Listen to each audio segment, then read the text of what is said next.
Welcome back in another FPL video. Hope you all are doing great, and you must have already formed few draft squads for the game week 1. So in this video, we will see some midfielders ranging from 6.5 million to 7.5 million, which have great potential to deliver great points, and you can consider them in your draft. So before moving ahead, make sure you hit that subscribe button for more upcoming videos. And now, without wasting any time, let's get into the list. First, we have got Leon Bailey on our list, priced for 6.5 million. Scored 10 goals and assisted 11 times in 35 games last season, and surely was the best Villa player after Watkins. Has an XGI of 0.41 per 90 and scored a lovely curler yesterday in pre-season against Pratak. Also, Diaby will now play in Saudi. The transfer is done. The competition for the right wing spot for Bailey is reduced. There should be no doubt about who will start, as it was last season. And in my opinion, Bailey might be the best 6.5 million option in the game. I know it's too early for me to say, but looking at their team, despite departure of Diaby and Douglas Luiz, their team looks very promising, with likes of Watkins, McGinn, Tielemans, and Rogers, and the rumored transfer of Ampadu Onana from Everton. And if he signs for Villa, that will make them more stronger defensively, because we all know how good Onana is in recovering and tackling. But there are things to take note of. Villa will be playing Champions League this season, so there will be rotations for sure. And Bailey, who had injury concerns from the past, will not finish every game. You can expect him to be subbed at 75 to 80 minutes.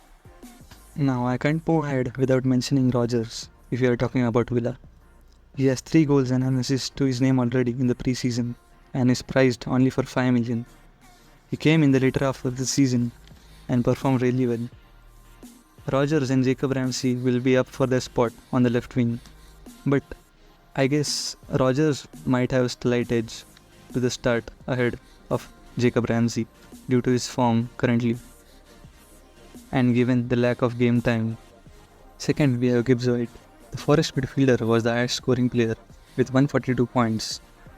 Had 17 goals plus assists with an XGI of 0.38 per 90, which is a decent stat to have, but surely we'll expect more from him this season, as that Forest lineup is very great on paper. He averages 5.2 crosses per 90, that's why we can see he has 12 assists to his name. If he starts adding more goals to his game, there's no doubt he will cross the 20 goals to assist mark this season. Also, he's on penalties and set pieces. He will make everything happen in their attack. But take a note of it, when it comes to penalties drawn, Forest are placed in rock bottom with only 1 penalty drawn across the whole season, which is a really poor stat to have.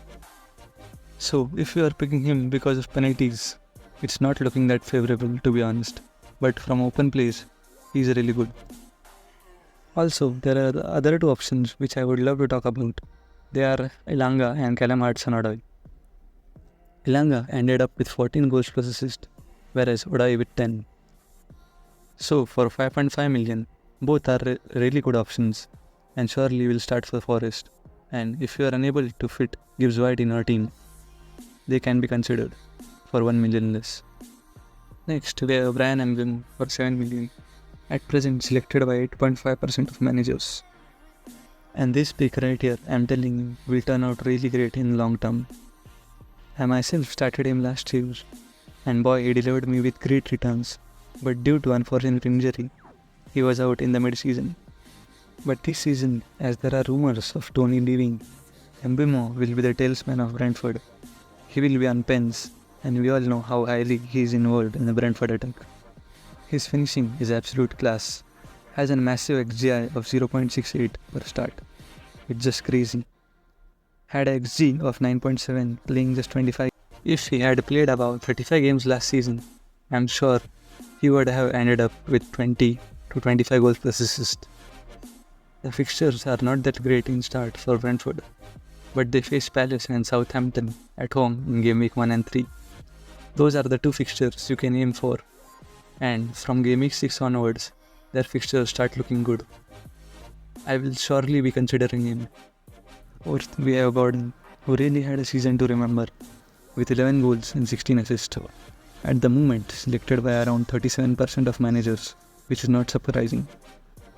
They face Southampton at home in their opening game, and Gordon's home record is crazy, has 22 goal involvements out of his 27 at home itself.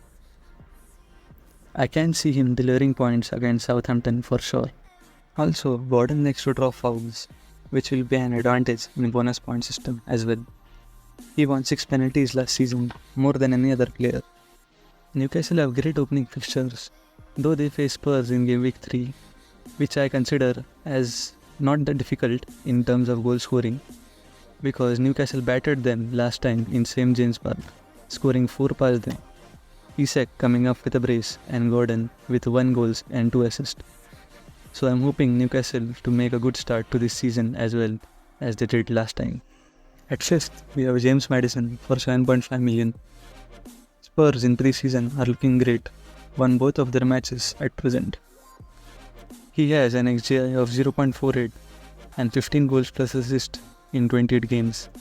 It's a decent stat to have in first season as a Spurs player. He doesn't score many goals inside the box, but keeps on delivering crosses from the wings and is a constant threat. With 74 fouls drawn, Maddison ranks 4th on that list. The only thing we have to look is whether he starts or not. And if he is starting, he doesn't play full minutes. He gets subbed around 70 to 75 minutes. We have saw that last season. And now we have Eberechi Eze, already selected by 33.5% of managers. He has a great XGI of 0.60 per 90. Play 85 plus minutes for Palace. He's on penalties and set pieces for them as well. They face West Ham and Leicester at home in game week 2 and 4. West Ham, who doesn't have a great defensive record, and Leicester, who are just promoted this season. Palace will make sure that they go past them very easily, and Eze will be the one who will lead them. Now let's just take a look at their home and away record. We can see they have scored 37 goals at home, but have only managed to score 20 in away games. And with Olise leaving might somewhat affect them, as Eze and Olise were the duo till now. Now Eze and Mateta have to lead the attack. Ayew is there, but he's pretty inconsistent in his returns. Eze has 30 shots on target in 27 games, more than any other Palace player. And if he stays fit, he might cross it too. Whereas Ayew is ahead of Eze in most fouls. So as seen, Palace have scored more than 60% of their goals at home.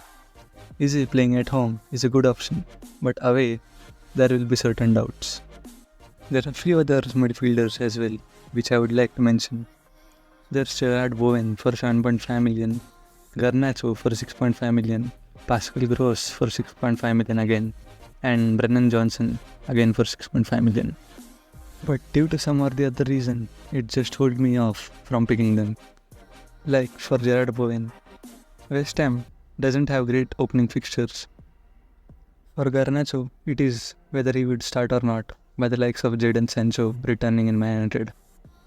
For Pascal Gross is his position. He mainly plays as a centre defensive mid for Brighton. Though he can be a great option if João Pedro is not on the pitch, as he will take the penalties. And Brennan Johnson, again, whether he would start or not, because there is a lot of competition in that Spurs attack. So these were some of the midfielders in the range of 6.5 to 7.5 million, who in my opinion will perform really well. Which one of them is in your draft? Do mention in the comments. And if you enjoyed the video, please make sure you hit that like button and subscribe to the channel. So see you in the next video. Till then, take care.